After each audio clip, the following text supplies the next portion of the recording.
I woke up to the cold, not the temperature exactly.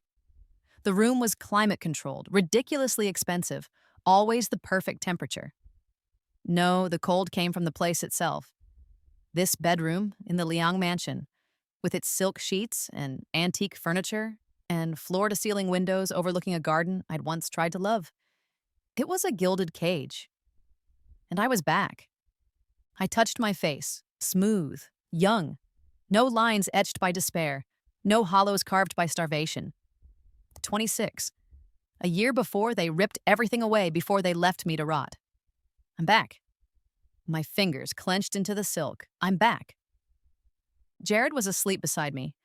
He looked peaceful, handsome, in that polished, entitled way that had once made my heart flutter. Now it just made my stomach churn. Even in sleep, his mouth had that slight curl, that hint of arrogance. He probably thought he was dreaming of another woman. He always did. Last time I begged. I thought, the words a hard, cold stone in my chest. I pleaded, I cried, I groveled. My fingers dug deeper into the sheets, almost tearing the expensive fabric. This time, I'll watch them beg. I got out of bed, my movements smooth, practiced. Years of pretending, of playing the perfect, obedient wife, had made me a good actress. I showered, dressed in a simple pale blue dress, the kind Madame Liang approved of, the kind that made me disappear, and went downstairs. Breakfast was a performance. The long, polished table gleamed under the chandelier. The food, a ridiculous spread of delicacies, tasted like ash in my mouth. I knew what was coming. I knew every word, every insult, every carefully crafted maneuver. Madame Liang entered, a vision of cruel elegance. Her silk qipao was flawless, her hair perfectly coiffed, her makeup impeccable. Her eyes, though, those were the eyes of a viper, and they always landed on me with the same calculated disdain. "Naomi," she said, her voice like ice. "You look pale. Are you unwell? Perhaps you should eat more, though I doubt it would help. Some women are simply plain." Jared didn't even look up from his phone. He was probably texting one of his little playthings. He never bothered to be discreet. He knew I wouldn't dare say anything. Not then, anyway.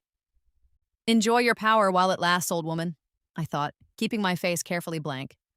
The fury was there, a tight knot in my chest, but I wouldn't give her the satisfaction of seeing it. Not this time. "I'm fine, Mother," I said, my voice soft, respectful. "Just a little tired." Jared finally deigned to glance at me. "There's a minor issue at the company," he said, his tone dismissive. "Some contract. Go handle it." The contract. My hands clenched under the table. This was it. This was the beginning of the end. Last time, this minor issue had been the foundation of their frame-up, the excuse they used to accuse me of embezzlement, to strip me of everything. "Of course, Jared," I said, my voice still sweet, submissive. "Anything for you." The sarcasm was a secret, a small, burning ember in the cold ashes of my former life. The Liang Company offices. The place I'd once walked into with hope, with the naive belief that I could build something, belong somewhere. Now, it just felt like a trap. A beautifully designed, expensively furnished trap. I found Mr. Chen in his small, cluttered office. He was a good man, Mr. Chen. He'd always been kind to me, even when others weren't. He'd also been one of the first to be fired after my disgrace. "Mrs. Liang," he said, looking surprised, "what can I do for you?" I pretended to be flustered, overwhelmed. I waved the contract, deliberately complicated, full of loopholes designed to trap the unwary, in front of him. "Oh, Mr. Chen, I'm so confused. Jared asked me to look at this, but it's also technical. Could you possibly explain it to me?" He took the contract, his brow furrowed in concentration. I watched him, pretending to listen, while my mind raced. I'd spent the previous night altering a single page, inserting a clause that would, under very specific circumstances, transfer a significant portion of the contract's value to a shell company I controlled. It was a long shot, but... "Mrs. Liang?" Mr. Chen looked up. "Oh, I'm so sorry," I said, feigning distraction. "I think I left some important notes in the car. Could you excuse me for just a moment?" I accidentally left the altered contract on his desk. Of course, he said, already absorbed in the document. I walked out, my heart pounding. The first seed was planted. Let's see how you like being on the receiving end of a trap, Jared, I thought, a grim satisfaction tightening my lips. That evening, I waited until the mansion was quiet. Then, I slipped out a back exit, a route I'd discovered during my many years of being treated like a servant. I made my way to a public payphone, far from the prying eyes and ears of the Liangs. My hand trembled slightly as I dialed the number. It had been years, but I remembered it. It was a lifeline, a connection to a world outside the suffocating opulence of the Liang family. A gruff voice answered. Hello? The orchids are blooming again, I said, the code phrase a whisper in the night. There was a pause, a sharp intake of breath. Naomi, is that really you? It's me, Mr. Huang, I said, and I need your help. Mr. Huang. He was a self-made man, a millionaire who'd built his empire from nothing. He respected talent, hard work, guts. He didn't care about family names or social standing. I'd saved him from a particularly nasty business scam years ago, when I was still fresh out of university and full of naive idealism. He'd sworn he owed me a debt he could never repay. Meet me, he said, his voice low and serious. The Golden Dragon Tea House, tomorrow at 10. Be careful. The Golden Dragon was a small, unassuming place tucked away in a quiet alley. It was the kind of place the Liangs would never be caught dead in. Perfect. I arrived early, my heart pounding. Mr. Huang was already there, sitting in a corner booth, his face etched with concern. He looked older, grimmer, but his eyes still held that spark of shrewd intelligence. I slid into the booth opposite him. I didn't waste time on pleasantries. They took everything from me, Mr. Huang, I said, my voice low and steady, devoid of the tears I'd shed last time. They framed me, ruined me, left me to die. He frowned, his bushy eyebrows drawing together. What are you talking about, Naomi? I heard you were dead, I finished for him, a bitter smile twisting my lips. I was, but I'm back. I don't know how, I don't know why, but I'm back, and I remember everything. He stared at me, searching my face. He saw the truth there, the steel that had replaced the softness, the cold fire of revenge. He believed me. I told him everything quickly, concisely. The betrayal, the framing, the slow, agonizing death. My plan. My need for his help. I want to build my own company, I said. I want to take them down. I want to expose them for what they are. He leaned back, his eyes narrowed. You have the brains, Naomi. I always knew that. You were wasted on that family. He took a sip of his tea, then slammed the cup down on the table. I have the resources. Let's make them pay. That night, Clara Lynn was born. I opened bank accounts, registered a shell company, Phoenix Technologies, and secured a tiny, anonymous apartment in a part of the city the Liangs would never visit. It was a far cry from the gilded cage I'd left behind, but it was mine. It was freedom. I started transferring small amounts of money from my personal accounts, wedding gifts I'd never touched, allowances I'd painstakingly saved, to the new accounts. It was a slow, careful process, designed to avoid any suspicion. Each transfer was a tiny act of rebellion, a whisper of the storm to come. Naomi Wu will die, I thought, staring at my reflection in the dusty mirror of my new apartment. And Clara Lynn will rise. And the Liangs would never see her coming. The sick aunt ruse was almost laughably easy. I invented a frail, elderly aunt, living in some remote province I knew Jared and Madame Liang would never bother to visit. I painted a picture of selfless devotion, of my urgent need to care for this poor, ailing relative. Jared, I said, my voice appropriately subdued during one of our increasingly rare dinners. I've received some distressing news. My aunt, my mother's only sister, is quite ill. She's all alone, and I feel I must go to her. Jared barely looked up from his plate.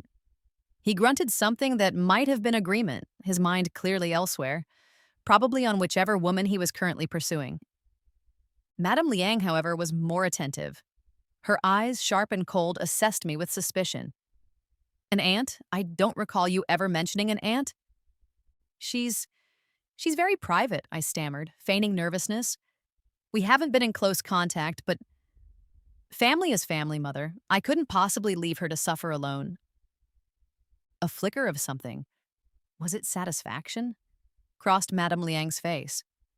She saw this as an opportunity, a chance to get me out of the house, out of Jared's sight, perhaps even permanently. She probably envisioned me wasting away in some backwater village far from their glamorous life. Very well, Naomi, she said, her voice dripping with false concern. Of course you must go. Family is important, but don't expect to be gone for too long. Jared needs you here. Needs me? To fetch his slippers and endure his insults. The thought was a bitter pill, but I swallowed it down. Thank you, Jared. Thank you, Mother, I said, bowing my head. I'll be back as soon as I can. The lie tasted sweet on my tongue. I packed a single small suitcase, leaving behind the mountains of clothes, the jewelry, the suffocating symbols of my life as Mrs. Liang. It was like shedding a skin. Each item left behind was a piece of the past I was abandoning. The apartment I'd rented as Clara Lynn was Spartan. A tiny living room, a cramped bedroom, a kitchenette that barely deserved the name.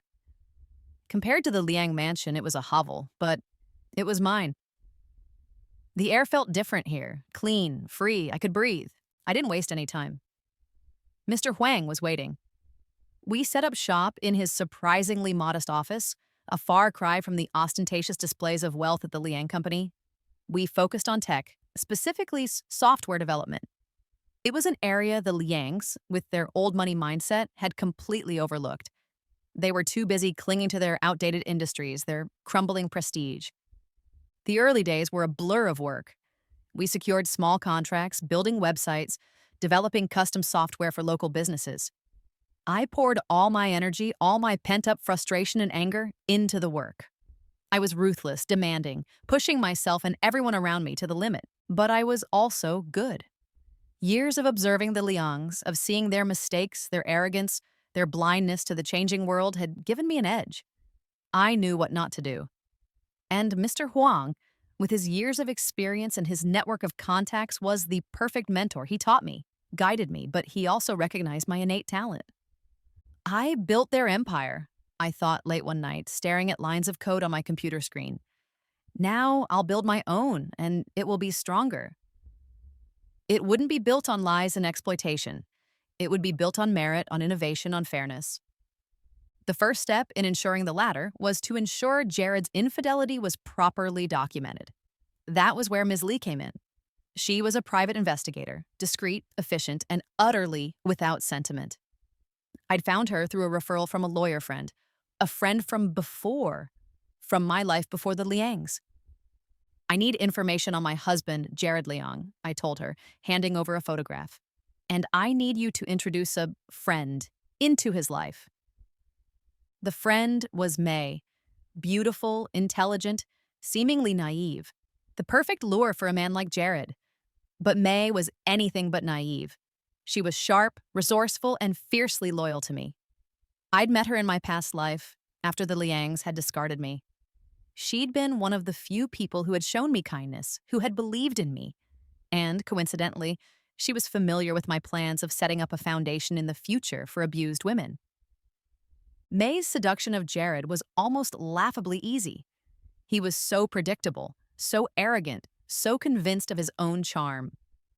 Within weeks, Ms. Lee was providing me with a steady stream of evidence. Photos of Jared and May, in restaurants, in hotels, even in his car. Recordings of their conversations, full of Jared's empty promises and May's carefully crafted responses. It was disgusting, but it was also useful. Even while away, I maintained contact with the Liangs. I called Jared regularly, playing the concerned, loving wife. I sent Madame Liang small gifts, traditional remedies for her delicate health. I was a ghost, haunting their lives, subtly manipulating them from afar. These calls and occasional carefully orchestrated visits were also opportunities to plant more seeds. Jared, darling, I said during one phone call, I was reading about that new investment opportunity you mentioned, the one with global dynamics. It sounds so promising. You should really put everything you can into it. Global Dynamics was a trap, a company on the verge of collapse, riddled with debt and corruption. I'd made sure to insert clauses into their contract with the Liang Company that would lock them into a long-term, highly unfavorable agreement. On another occasion, I innocently mentioned a rumor I'd overheard. A rumor I'd actually started through Mr. Huang's contacts. I heard there might be a government investigation into our sector, Jared. Something about tax irregularities. I'm sure it's nothing, but perhaps you should be careful. The rumor was enough to send them into a panic. They started moving assets, hiding money, making rash decisions that would only further expose their vulnerabilities. Every word, every suggestion is a carefully placed blade, I thought, a cold satisfaction settling in my chest. I was dismantling their empire piece by piece, and they didn't even know it. Meanwhile, Phoenix Tech was soaring. We secured a major contract with a national telecommunications company. Our software was praised for its innovation, its user-friendliness, its security. We were featured in industry magazines, on news websites. We were the rising star, the disruptor, the company everyone was talking about. And I, Clara Lynn, was the enigmatic CEO behind it all. I cultivated a reputation for brilliance, for reclusiveness. I rarely gave interviews. I let the company's success speak for itself. The mystery only added to the allure. Mr. Huang was almost giddy with pride. "You're a natural, Naomi," he said, shaking his head in amazement. "You were wasted on them. Absolutely wasted." I started poaching employees from the Liang Company. Not just anyone, the best and brightest, the ones who were disillusioned with the Liang's corruption and incompetence. I offered them better salaries, better benefits, and most importantly, a chance to work for a company with ethics, with a future. And the Liangs? They were starting to crumble. The poison seeds I'd planted were sprouting, their tendrils choking the life out of the company. Profits were plummeting. Their stock price was in free fall. Jared was a wreck.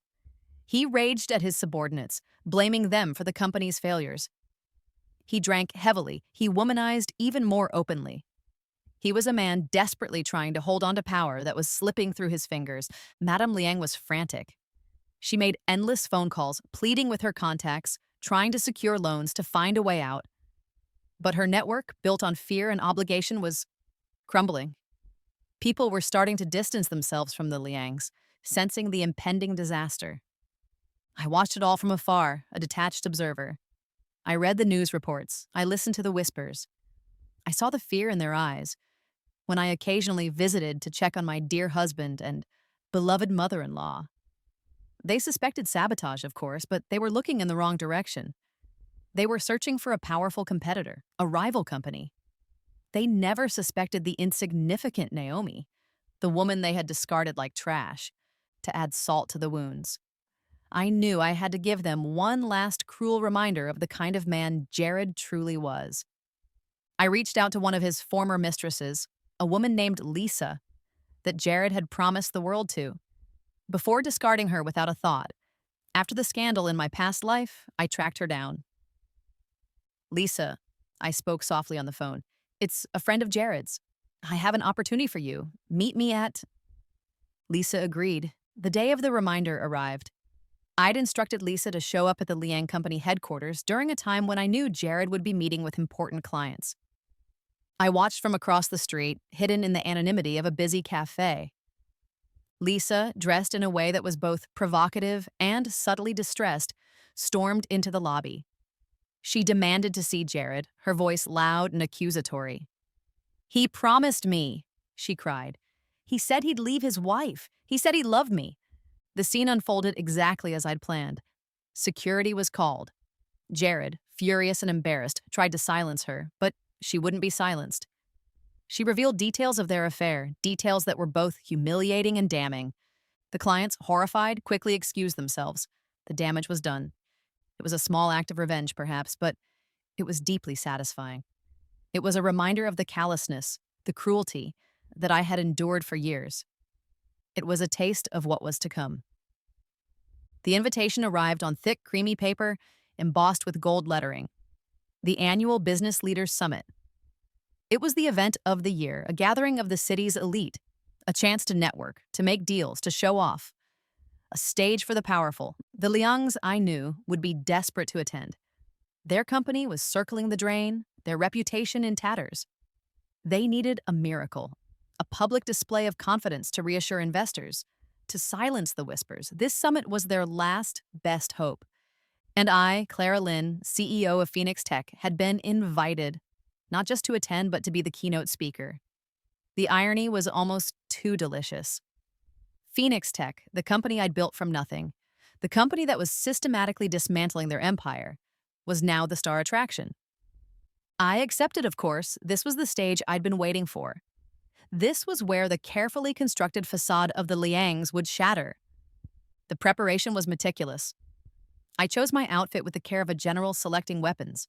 No demure, suitable dresses this time. I chose a sharply tailored pantsuit, a deep crimson that screamed power. High heels that added inches to my height, making me feel formidable. My hair, usually worn in a simple bun, was styled in loose waves, framing my face. I added a pair of thin, gold-rimmed glasses, a subtle disguise, a way to keep them guessing just for a little while longer. The speech. I wrote and rewrote it a dozen times. It wasn't a speech, it was a weapon. A carefully crafted series of veiled accusations, subtle jabs, and powerful pronouncements. Each word was chosen for maximum impact, designed to expose the Liangs without ever explicitly naming them. At first, Ms. Li, my ever-reliable investigator, would be there, armed with copies of everything. The forged documents, the photos of Jared's infidelities, the contracts I'd manipulated, the evidence of their financial crimes. A mountain of proof, ready to be unleashed. Tonight, I thought, looking at my reflection in the mirror, the masks come off. The fear, the pain, the humiliation, it was all gone, replaced by a cold, hard determination. The summit was held in the grand ballroom of the city's most prestigious hotel. Crystal chandeliers glittered, champagne flowed, and the air hummed with the murmur of conversation and the clinking of glasses. The city's elite, dressed in their finest, mingled and preened. The Liangs arrived early, playing their parts to perfection. Jared, ever the charming businessman, worked the room, shaking hands, flashing his practiced smile. Madame Liang, a picture of icy elegance, held court near the buffet, her every gesture radiating disdain for those she deemed beneath her. But there were cracks in their facade. The whispers followed them like a shadow. People glanced at them, then quickly looked away. The rumors of their company's troubles, of Jared's increasingly erratic behavior, had spread like wildfire. They were trying to project strength, but they were radiating desperation. Then I arrived. The room went silent. It was a cliché, but it was true. The moment I stepped through the doorway, all eyes turned to me. I walked slowly, deliberately, letting the silence build. My heels clicked on the polished floor, a steady, rhythmic beat. I could feel their gazes, assessing, curious, slightly intimidated. They recognized me, of course, as Clara Lynn, the CEO of Phoenix Tech, the woman who had built a tech empire in record time. But no one, not a single person, connected me to Naomi Wu, the discarded wife, the disgraced embezzler. I moved through the crowd, acknowledging greetings with a polite nod, a small smile. I saw recognition flicker in the eyes of some of my former colleagues, the ones I'd poached from the Liang company. They knew, and they were smiling. Finally, I reached the stage. The MC, a well-known television personality, introduced me with a flourish.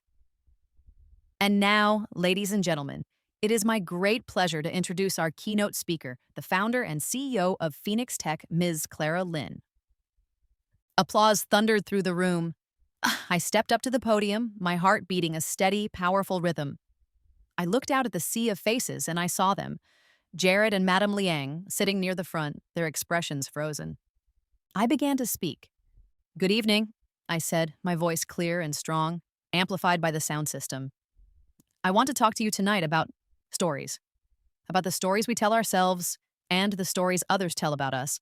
I started with a seemingly innocuous anecdote, a story about a young woman who had come to a new city with dreams of building a better life. A young woman who had trusted, who had loved, who had given everything she had to a family, to a company. She believed in loyalty, I said, my voice taking on a subtle edge. She believed in hard work. She believed in the promises that were made to her. I paused, letting the silence hang in the air. I could see the unease growing in the eyes of Jared and Madame Liang. They were starting to understand. But some people, I continued, mistake devotion for weakness. They see kindness as an opportunity to exploit. They believe that loyalty is a gift to be squandered on those who value only power. The whispers started. People were looking at the Liangs, then back at me. The connection was becoming clear. This young woman, she poured her heart and soul into building something beautiful, something strong. She helped a struggling company to thrive. She brought innovation. She brought success. I paused again, my gaze sweeping across the room. And in return, she was betrayed. She was framed. She was discarded. Some empires, I said, my voice now ringing with power, are built on lies. And lies, like sand, eventually crumble. I let that sink in. The room was utterly silent. I could see the panic in Jared's eyes, the terror in Madame Liang's. Perhaps, I said, my voice dropping to a near whisper, some of you are wondering who that young woman was. You might even know her. You might have seen her, dismissed her even, condemned her. I took a deep breath. Her name was Naomi Wu. A collective gasp rippled through the room. It was like a dam breaking. I removed the thin, gold-rimmed glasses. I reached up and unpinned my hair, letting it fall around my shoulders in loose waves. Recognition dawned. The whispers turned to murmurs, then to outright exclamations. It's her! It's Naomi Liang! I don't believe it. Jared leaped to his feet, his face contorted with rage. That's my wife, he shouted, his voice cracking. She's lying. She's mentally unstable. She stole from us.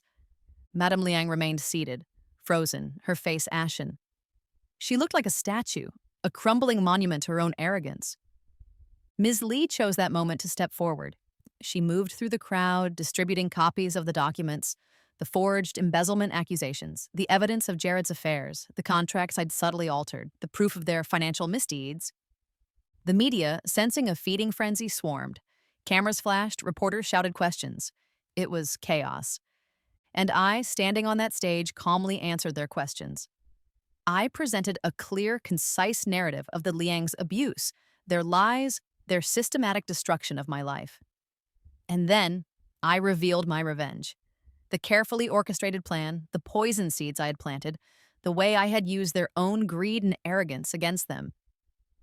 Jared, completely undone, tried to rush the stage. He was screaming, cursing, calling me a monster, a liar, a thief. Security guards intercepted him, wrestling him to the ground. His struggles only confirmed his guilt, his instability. Madame Liang. She didn't say a word. She simply sat there, staring straight ahead, her eyes wide with horror and disbelief. Her world, her carefully constructed world of power and privilege had collapsed, and the people who had once fawned over her, who had sought her favor, now turned away in disgust. The silence, the utter isolation was perhaps the cruelest punishment of all. The media went wild. It was a feeding frenzy, a perfect storm of scandal, betrayal, and revenge. From maid to millionaire, the Naomi Wu story. Liang Empire crumbles, the price of arrogance. Phoenix CEO rises from the ashes, a tale of justice. The headlines screamed, each one more sensational than the last. My story, my truth, was everywhere. And public opinion? It was overwhelmingly on my side. People love an underdog story, a tale of someone rising above adversity. And they especially love to see the mighty fall. I became overnight a symbol of resilience, of justice, of the power of a woman scorned. The Liangs? Their reputation was annihilated. Their carefully constructed image of wealth, power, and respectability lay in shattered fragments. Their social circle, that fickle, fair-weather flock of sycophants, vanished like mist in the morning sun. They were pariahs, untouchables. The legal and financial consequences followed swiftly. Jared was indicted on multiple charges: fraud, embezzlement, domestic abuse. Ms. Li's evidence was irrefutable. The Liang Company, already teetering on the brink, filed for bankruptcy. Its assets were seized, its accounts frozen. Madame Liang, though not directly implicated in the embezzlement, was investigated for her role in the company's other illegal activities, Tax evasion, bribery, you name it. Their empire, built on lies and exploitation, crumbled to dust. The Liang family home, that gilded cage where I'd spent so many years, was foreclosed on and auctioned off. One of the first things I did, once the dust had settled a little, was to reach out to Mr. Chen. He'd lost his job because of the Liang's lies, because of my supposed crime. I offered him a senior position at Phoenix Tech, a position with a salary that dwarfed what he'd earned at the Liang Company. And I issued a public apology, clearing his name, restoring his reputation. I don't know what to say, Ms. Lin. Naomi, he stammered, overwhelmed. Say you'll accept, I said, smiling. You deserve it. He did, and he became one of my most trusted allies, his loyalty unwavering. There was a part of me, a small, dark part, that wanted to see Jared, to witness his downfall firsthand. So I visited him in prison. The visiting room was stark, cold, the air thick with despair. Jared looked broken. His expensive suits were replaced by a drab prison uniform. His arrogance had vanished, replaced by a hollow-eyed defeat. He didn't beg for forgiveness. He didn't apologize. He just blamed me. You did this, he said, his voice hoarse. You planned this all along. You're a monster. I looked at him, my expression devoid of any emotion. You made your choices, Jared, I said, my voice cold and flat. Now live with them.